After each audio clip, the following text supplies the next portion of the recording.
Might just sit here all alone. The holes in my pants, no cell phone, nothing to eat, a dime in my hand. Where am I going?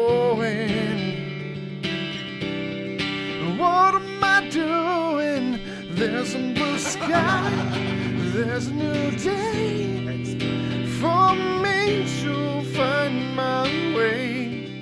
And I don't know how, but I will try everything until the time I'll find my way. Welcome to Life on Purpose, and I'm your host, Carolyn K. McGraw. I bring you fascinating, fabulous entrepreneurs who have succeeded in reaching their dreams and their goals, living passionately on purpose. Today, our theme is decorating on a shoestring budget. Welcoming Marlena Uhrik, a real estate investor, home staging consultant. She's an award-winning author and voiceover artist. She has been in education and has earned her doctorate degree in education leadership. She has started a nonprofit called the Kids Breakfast Club, and also she's won awards, national, local, for her work with children. And she has been invited to the Olympics, 1996 Olympics, for being nominated as community hero, that you got to be a torchbearer in Yes. that. Yes. Marlena, that is impressive. You've done so many things. The Kids Breakfast Club is in Hayward, California, and that's where I used to live in the San Francisco Bay Area. So, and we just celebrated our 25th anniversary. Wow. So yeah, it was amazing how it started. I mean, it was starting a nonprofit was not on my radar screen, but I had an experience that basically changed my life forever.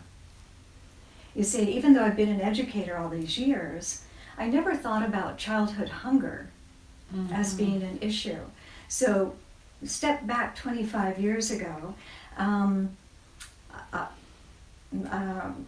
was actually at a leadership retreat and heard a woman speak, and I was just really inspired by the work that she was doing. And she was basically working at a rehab center for drug alcohol addicts, and she had a chance to meet with Mother Teresa. Wow. Yeah. That's incredible. That was incredible. I mean, the story was so amazing. I was just spellbound when I was hearing this story for the first time. And what was happening for my friend, Patty Hart, was that the clients were coming to her recovery center, but they were getting into fights, they were shooting up, I mean, all of that. At any rate, she had an opportunity to talk with Mother Teresa, and Mother Teresa asked her, well, do you have a kitchen where you're at? And my friend said no, and she said, well, do you have a pot? And Patty said, yeah, I've got a pot. And Mother Teresa said, well, first you must feed the people. So my friend Patty decided she was going to feed the people. She was going to have kind of a soup kitchen. Well, that didn't go over really well with the zoning and all of that. So she decided to move her entire recovery center to an area where she could have a soup kitchen. So my husband and I decided one day to go visit the soup kitchen. When we walked in, we saw these little kids standing in the line at this recovery center. We said, well, what are these kids doing here? And Patty said, they don't have any other place to go. These kids are hungry, and they know they can come here and get something to eat. So this was during the summertime when school's not in session. And I remember standing in the middle of that soup kitchen thinking, somebody's got to do something about this, because the kids that were in the line were like, obviously not well taken care of. Dirty clothes, just not, at any rate, that image just stayed with me. And I kept thinking, somebody's got to do something about it. And never did I realize that I would be that person. Oh, wow. Yeah. Because at the time I was teaching early childhood education at Chabot College in Hayward. And I went back to my students and I said, you're not going to read about this in your textbooks. But let me tell you what I saw with my own 2 eyes. So it was my students that said, well, what can we do? And I said, well, what do you want to do? And they said, well, let's do a canned food drive on campus, and let's collect children's clothing and all of that. And before we knew it, we had a whole campus-wide involvement with this whole idea of feeding kids during the winter break when school was not in session. So I had several challenges along the way to have this program, and I wanted it to be more than just a food program for kids. And so what makes the Kids Breakfast Club so unique is that I designed it so that kids had to come with a parent or an adult, and free breakfast for the family. And then after breakfast, the kids went to different educational centers that we had set up. We had literacy, we had health and dental screenings, we had all kinds of art activities and things of that for the kids. During the time that the kids were being taken care of and entertained and educated, the parents were in adult education workshops. Well, this is an incredible undertaking. Not just food, but you went the extra mile. I went the extra mile because I figured, we have to look at this look at the program holistically. We've got to, if we want to make any change, we've got to do something for the kids and something for the parents. So in my mind, education is key. Education is powerful. And so my goal was to educate the parents and kids at the same time. So on our 10th anniversary, I was awarded a proclamation from my state senator who had acknowledged me in the U.S. Congressional Record for the work that I had done for the Kids Breakfast Club in my community. I ran with the Olympic torch in 1996 as a community hero. I mean, it was just amazing, all the gifts that came with just doing the right thing. My goal is to have this program worldwide. Oh, this is so needed, really. It is so needed. And that you've gotten local and state and national recognition for this work. Yeah. Good for you. Well, thank you. Good for you. Thank and you. Being inspired by Mother Teresa. Yeah. Yeah.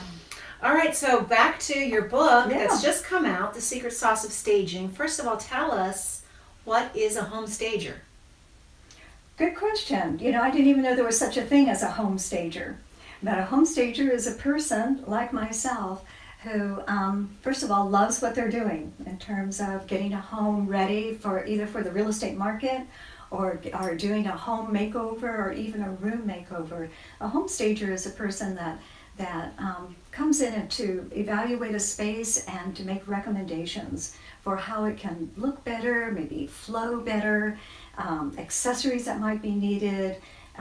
So we get to design, a home or a setting so that people just love being there, that they feel nurtured and supported, and that, this is where they want to be. And this is where other people want to be too. So a home stager uses lots of different skills and talents. You have to have some kind of artistic kind of background, and because you're dealing with colors and textures and placement of furniture and paint, and there's just so many things that go into it, along with just having kind of a feeling for me when I've staged homes that are don't have any furniture in them, like a fix and flip, like some of my real estate investor friends have done. I like to think about who would buy this home? How many kids would they have? And what would it be like? What would this family really, what would they love about being here? Sometimes I'll go into someone's house and I'll rearrange their living room in my mind, that would be really good in that corner, and switch exactly. it. And you probably have done that too, everywhere you go. I know you can't turn it off because it's just kind of, for me, it's just a natural thing. And I just assumed everybody could do something like that, But no, and it wasn't until people would come over to our homes and say, oh, wow, just really love what you've done here. Can you help me out with my home? So my husband and I have owned 4 homes since we've been married, and each home we've kind of improved. I mean, we loved it, and we'd improve it and sell it for a huge profit. I was reading in your book, 73% more faster you can sell your home Yeah. if it's professionally staged, Absolutely. and 6% higher price that you will get. Exactly. It's worth it. It's so worth it. Absolutely, absolutely. And I'm glad you brought that up because that data is so important, because a lot of times I hear people say, oh, I can't afford that, home staging costs too much money or whatever. But if they knew the return on their money, the return on their investment, it is so worth it, to have that professional staging done. It just makes all the difference in the world. Well, Marlena, what inspired you to become, you've done so many things in your career, what led you to become a home stager? Well, that's interesting. Like I said, I've been staging, I feel like, all my life. I joke in my book here, and the secret sauce of staging, that I started home staging when I was 4 years old, with my own dollhouse. Aw, It's like, so I'm moving cute. stuff around, and this is fun, And so, I don't know, I've just always been drawn to it.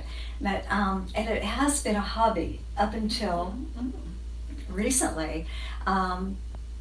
Because what happened, even within my own real estate investment community, is that one day, actually here in Folsom, one of the fix and flips that our group of investors did was here in Folsom, and they had a real deal tour. And so my husband and I went on the real deal tour and saw it before it got fixed up, and then saw it afterwards. And when we went there afterwards, it was staged, and it looked so beautiful. And I took pictures, and I even called the stager and I said, I just want to let you know you've done such a beautiful job here. And so shortly after that, the broker who had taken the lead on this project said, I don't know what to do. Not only did my deal fall through at the last minute, but the stager's contract is up and she has to take all the furniture out. So I said, Frank, I'll stage it for you. And that's how it began. Wow, just jumped right in there. I just jumped right in. Inspired and offered, and Yeah. it led to where you are, and a book too. Oh yeah. And more staging jobs, and just all kinds of incredible things that have come out of just saying yes, to I like the that. unknown. Say yes, yes. Even if you don't feel like you have what it takes, just Yeah. jump in there. Say yes to opportunities Yeah. coming your way. You Yeah. never know where it can lead. You never know where it can lead. Like here we are today. Yes. Well, thank you. I just read your book yesterday, The Secret Sauce of Staging, and she has tips for us of how to refresh our own living space, how to rearrange and make it feel good when you come home, using some principles of feng shui and what she's learned. And so, Marlena, my question to you is, what inspired you to become a home stager?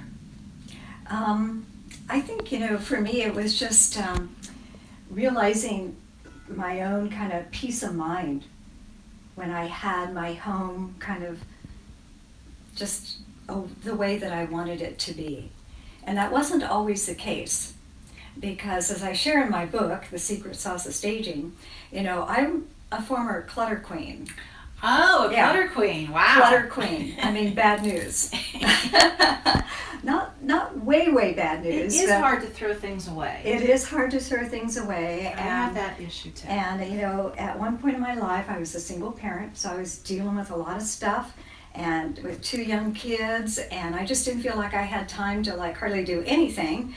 And so one of my special techniques was to put things in paper bags and line the paper bags up along the living room wall or in the hallway, and just kind of put the PG&E bill in there or whatever. But I could always find things, but there was definitely no organization to kind of what I was doing. And I could never find my car keys. That was another thing. And at some point, I always thought I would remember where I put my car keys, and at some point I just realized, I am just wasting time and energy trying to find Yes. my car keys. Every day. And so I just decided, this has got to stop.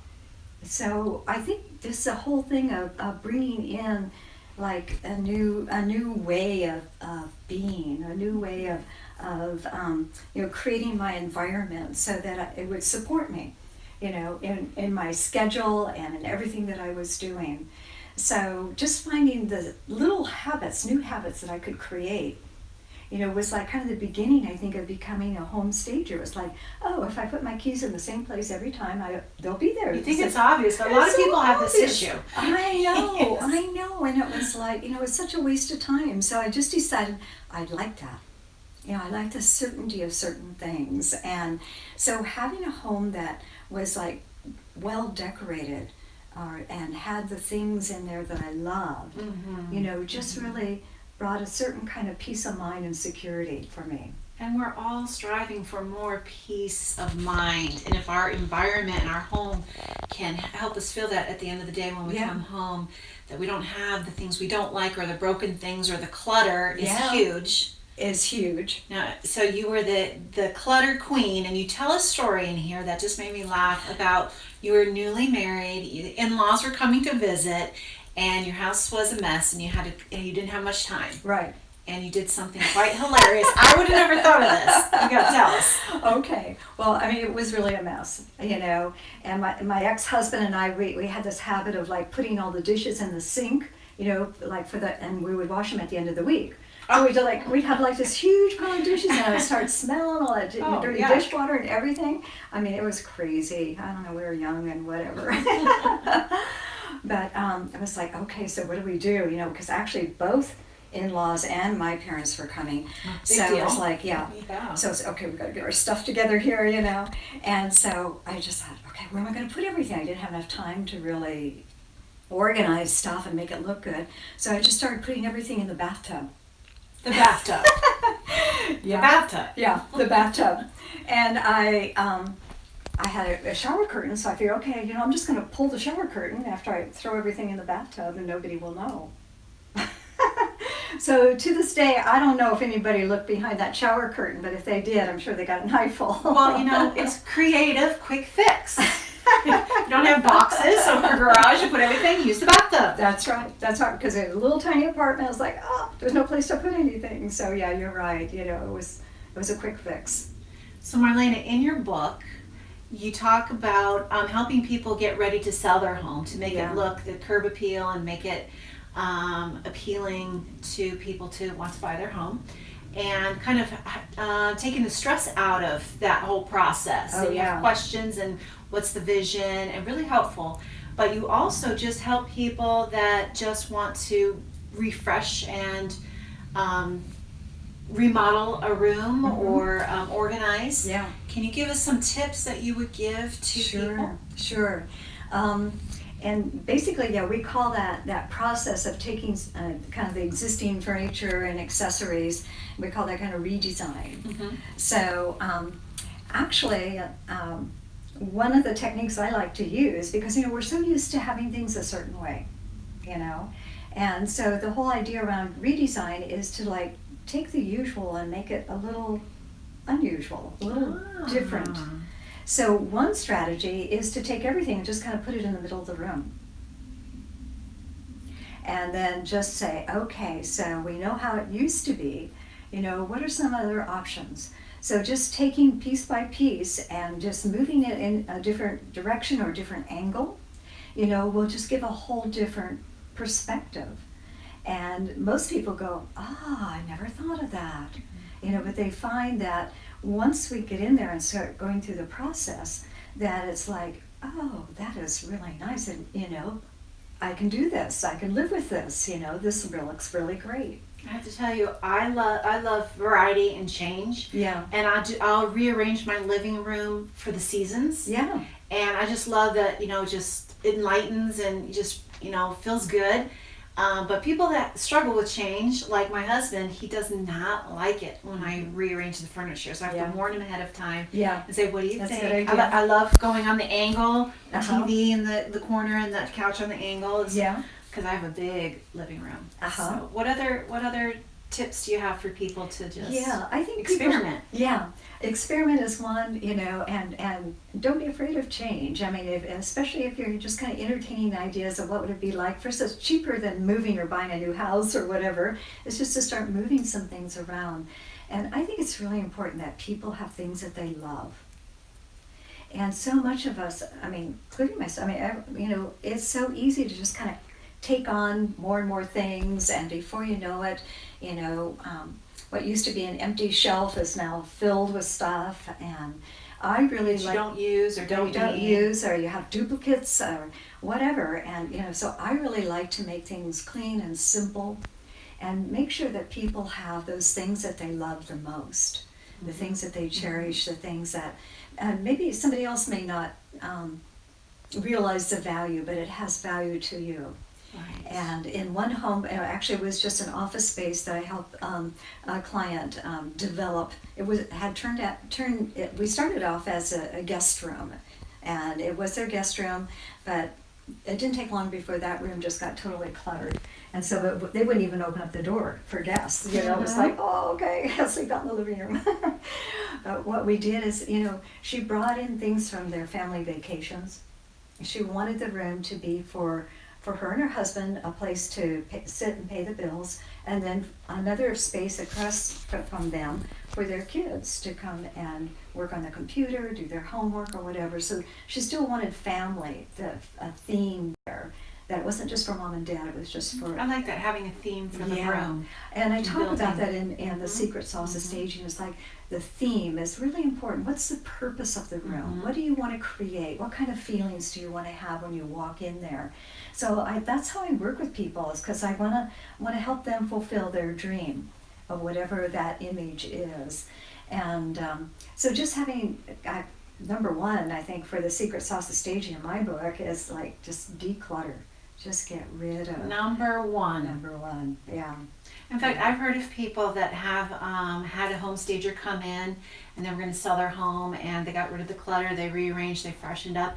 They fell in love with their home and they didn't want to sell it. You've had that happen? That happened to me, yeah. A client in Bold River, beautiful home, beautifully furnished. I did a redesign. And her son was home, her teenage son was home when she came home to see it for the first time. And he had a cell phone going, because he wanted to capture her expression. Oh, cute. And she just dropped her jaw, like, what, And she couldn't believe it. She said, well, maybe I don't need to move after all. A few simple things. She really loved it, yeah. So, any rate, it's just a few simple things. Can you tell us about the most challenging home staging job you've done? Yeah, one comes to mind. Again, this was a fix and flip within our real estate investor community. And the master bedroom was probably 8 by 10. It was a very small space. And the master bathroom was right off the bedroom, and I had to turn sideways to get into the master bath. So very narrow, and just like, at any rate, it was, in my mind, it wasn't really designed as a master bedroom. So my challenge as a home stager is, how do I make this room look spacious? How do I have something so small look inviting, That was one of my biggest challenges, because what happened, even with the bathroom door, when you swing it open, it would bump into the bed, the queen-size bed that we had placed.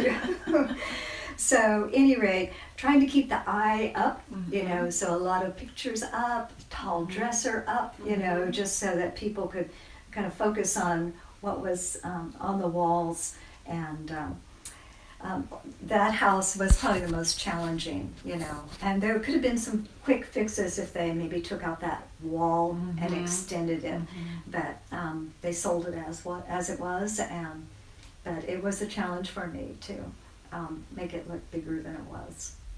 So decluttering, number one, to start with, that can be very overwhelming for people what to give away and letting go. It can be emotional. You get attached to these things. Indeed. So do you have steps to help people declutter and let go? Yeah. And, speaking as a former clutter queen, as I mentioned, what I found works for me is to start small. And we have, even to this day at home, we have what we call the scissor drawer. And we always know that the scissors are going to be in there. Yes. But prior to it being the scissor drawer, it was just a huge junk drawer. And I thought, how can I find what I want when I need it? And so I started there. And I got those little little dividers, and and I even improvised on some things I already had, little plastic containers to put all the things that were rolling around, and just finding things to keep everything in its place, including the scissors. So starting small. So you help people organize too. Absolutely. Their stuff. And I know the feeling of just organizing one drawer or one closet feels fantastic. It does. You could see everything, know where it is. Yeah. It's such a good feeling. Yeah. Which reminds me of one of the things that you learn as a home stager is feng shui principles. Yes. You want to talk a little bit about some of that? Sure. Years and years ago, I was very interested in feng shui. I'd heard about it and didn't know if it was kind of weird or whatever. And actually, the adult school was offering a class in feng shui, and the instructor was an interior designer. And so I went to her class, and I started to understand more about feng shui and how it worked with everything.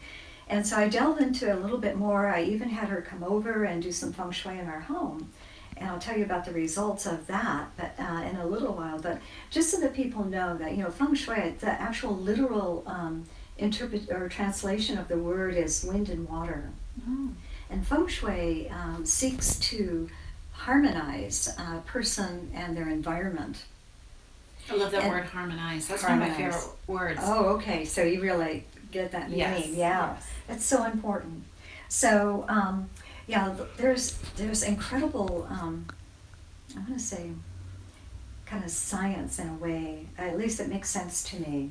By placing things in a certain way. And there are certain principles, like where do you put the bed Mm-hmm. for the most beneficial sleep? Mm-hmm. How do you position your desk in your office? Critical. I mean, all these things, according to feng shui, are very, very important. And corporations are using more and more of the feng shui kind of principles, even in their own business. Which brings in clients, which brings in profits. Exactly. So in your home, it improves your health and your well-being. Yes. And there, now I know, but businesses are using quite a bit of this to Yeah. It works. improve things. Yeah. So your book, The Secret Sauce of Staging, where can they find this? Amazon. On Amazon. Yeah. Okay. And your website is? And it's actually on my website too. My website is amazing-staging.com. And you can order it on my website. And also people can send in a picture of a room. Yes. And you could give suggestions to Yes. them and tips on what they can do to improve that, Exactly. improve their health and well-being, and Yeah. maybe learn about this as a career. Mm-hmm. Absolutely. I've been very interested in helping other women in particular, because so many people that I talk to say, "Oh, that sounds like so much fun. I really want to do that." Or, I was one of them. You I did. were? I did. You I want to were? learn Yeah. this. I want to do And this. I was on it. I just came back from a 4-day conference, and a woman said, "Will you be my mentor?" So it seems like every place I go, people are asking, "How do we do this?" And I would love to teach people how to do it.